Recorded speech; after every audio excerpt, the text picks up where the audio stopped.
Hello everyone, Morgie Roy here again. Today I would just like to talk about some future campaigns that I would like to run once I am done the campaign that I am currently running. Right now I am running a homebrew campaign that has been going on for about 3 years now, give or take several months. It has been a lot of fun. I have learned a lot. It's been the first campaign that I've ever run, and I put a lot of work into creating my world, even though I stole a lot, as many GMs and DMs do, and that's totally fair, from the real world and from other ideas from other media that came to mind, and some of the stuff I did come up with my own, but it has been a great experience, and I recommend doing that. Maybe don't do a whole homebrew world on your first attempt like I did, because I did bite off a lot and kind of got overwhelmed a lot at the start, and a lot of what I worked on never got used, which is fine. That happens. But on that note, my next campaign that I'd like to run will probably be one where I don't create the setting. The setting is a pre-established setting that I use to build a story inside. That way I don't have to make world maps. I don't have to come up with a million town names, a million nation names. Just make it a lot easier on myself. On that note, I would like to discuss 3 campaigns that I would like to run a campaign in as the DM or GM. My first campaign, I would like to run a Drome campaign in Eberron, where all of the players are monstrous ancestries. If you don't know what Drome is, in Eberron on the continent of Corvair, Drome is a nation that is ruled by 3 hags called the Daughters of Sora Kell. They have great magical power, but they also have a lot of political power, and they're all very charismatic individuals. And then the 3 of them together are trying to form a nation of all of these monstrous races. And they've been fairly successful in Eberron. They've actually come a long way. They have some major cities, they have a government established, they have bureaucracy established. So they've been working really hard to make themselves like an official nation of these monstrous ancestries. Outside of the major cities, there's still a lot of like divide between the different types of creatures. Like they tend to stay together more, but in the major cities and the way the nation is set up, they've made a lot of progress. And the whole point of this is so that Drome can be considered a political power equal with the other nations in Eberron. And I find that very fascinating. I like that Eberron is a setting where no one is morally good. Everyone is very morally gray. So this idea of a nation of monsters, which in something like the Forgotten Realms would never happen, and never be seen as respectful or even be seen as possible. In Eberron, it can exist. It does exist. And many other nations in Eberron are also very morally gray. There's a whole nation of necromancy worshippers. There's a whole nation of militant, religious, devout people who think that anything outside of the norm needs to be wiped out. So it's a very interesting setting in that nothing is black or white in Eberron. Everything is a shade of gray. And thus, the idea of a whole nation of monsters, monstrous races, can exist and be possibly considered a political equal. And I really think that idea is interesting. So I wanted to make a campaign where all of the players are monstrous ancestries. So, goblinoids, ogres, harpies, Medusa, Yuan-Ti, gnolls, minotaurs. All of these options would be available, or at least would be able to be homebrewed, so that if they aren't available as races in D&D, you could use the bones of another race and move it over to a monster race. So I was thinking like a harpy, you could use Aarakocra ancestry stats. So I think it's all very cool, and I would love to run that. It would be a very politically charged campaign.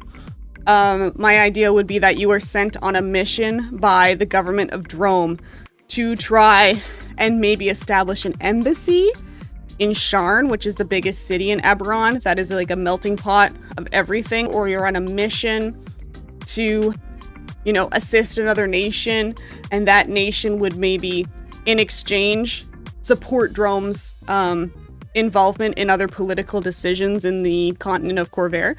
Something like that. But also, Eberron is quite a dangerous campaign setting. There's a lot of craziness happening in Eberron, and thus there would be a fair amount of combat and danger as well. But I think that would be a very cool idea for a campaign and something I'd like to run eventually. Do I know if I have the GM's chops to be able to run such a political campaign? I would like to think so. I may need to get some help from my other GM friends to take some advice and get some advice. But it would be something that I'd be very interested in doing, but I'd have to have the right group to do it with. Another campaign idea that I would like to eventually run, which is a much more lighthearted idea, is a college campaign set in Strixhaven. Strixhaven is a setting that existed in Magic the Gathering first, and then was also added to the D&D 5e lore as being one of the many planes in the multiverse of D&D. This would be based on the Strixhaven source book. There's always danger in a D&D campaign to a certain extent, but it would be much more based on the social aspects and some of the drama. Lots of characters who are growing up, some people who might be returning to education because it's a college university setting, and it's a planescape setting, so it doesn't have to be set on the Strixhaven campus all the time. You could have them take portals to other areas in the planes, and if I wanted to get away from the college campus for a bit. I have heard that the adventure in the Strixhaven source book is a little bit weak, but I end up tweaking the modules and the adventures quite a bit in any of the settings that I do. So that's fine with me. If the campaign in Strixhaven, the adventure in Strixhaven is a little bit weak, that's fine. I'm going to end up messing with it anyway. I really like the design of Strixhaven with the 5 colleges. I like the extra rules they added for the school life and the social events and NPC character arcs. Instead of just the focus on making your character stronger, fighting the big bad evil guy, which can still happen, but that's not the point of that campaign setting. So yeah, that is another one that I would like. I like the idea of a magic school that is not related to the other famous magic school in media right now that shall not be named. So it would probably have very much a Persona feeling to it, but Persona set in university, where you have social events in your downtime and then you're going on missions. So that's kind of what I was thinking if I was going to be running a Strixhaven campaign. And it's something that I would be interested in running. The last idea I had for a campaign that I would like to run in the future is a Humblewood campaign. This is probably the most simple campaign that I would run of these 3. The most basic D&D adventure campaign. But Humblewood, if you haven't heard of it, is a campaign setting that was created by a Canadian company called Hit Point Press. And it's seen a lot of success. It's actually on D&D Beyond now as one of the books, the digital books that you can buy. A separate company from Wizards of the Coast. So I personally like supporting them a bit more, plus the fact they're Canadian like me. So you probably have heard of their collaborations and products if you have been in the TTRPG community at all, because they have had so much success and they tend to make good stuff. Humblewood is a really adorable campaign setting where all of the ancestries that people can play are animal people. There's the ruling class, in big quotation marks, ruling class, which are bird folk, and there are crow people, rooster or chicken people. They all have special names.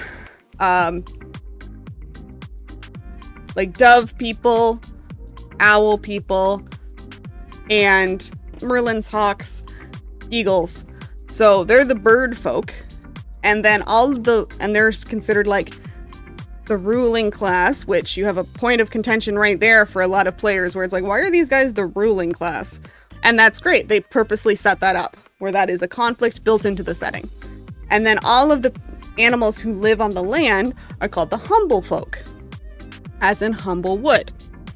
And there are deer people, there are hedgehog people, there are mouse people, raccoon people, and fox people.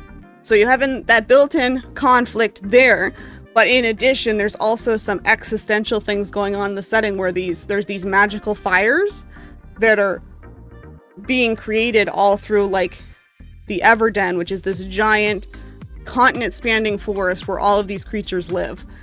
You have two sources of built-in conflict there, and then there's all the other adventure hooks that you as a GM or DM can come up with. I think this campaign is so cute and can also be very dramatic, very dangerous, and this is a much more adventure-based, straightforward campaign setting.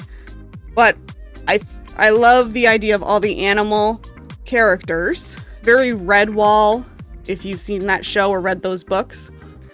And it would be a great palate cleanser campaign after doing another more serious campaign sometime in the future. Like, imagine doing a Curse of Strahd campaign and then coming to this. Like, it would be such a nice change of tone and pace.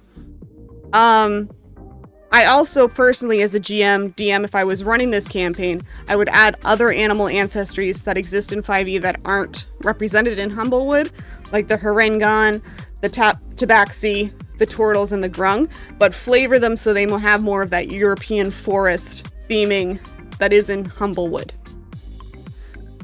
Mostly, I just want to run a campaign where my players can be cute little animals trying to help people and save their world. And, maybe throw in overthrowing a corrupt bird government as a little treat. If that comes up in the story, that'd be cool. That'd be fine. But yeah, those are 3 campaign ideas that I would like to eventually run whenever I finish this current homebrew campaign that I am working on, which probably will go into its 4th year, let's be honest.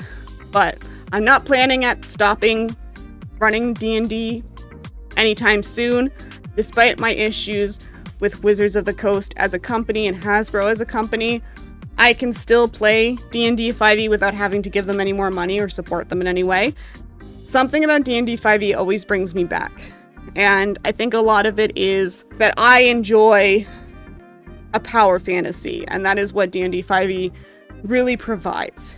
I hope you enjoyed listening to these campaign ideas that I would like to run in the future. If you are a GM or DM and you have any campaign ideas that you would like to run in the future, please let me know. If you are a player and there's any campaigns that you would like to play in, please let me know. I'm always interested to hear these things from other people in the TTRPG community. And they don't have to be D&D 5e related. They can be any kind of game, any other kind of TTRPG campaign that you are interested in playing or you are interested in running. Please let me know. I would love to hear about it. I love hearing about what other adventure modules are out there in the world. But anyway, thank you so much for watching. I hope you're having a great day. If you aren't having a great day, I hope your bad day is over with soon. Please like and subscribe, and I'll see you again next week. Bye-bye!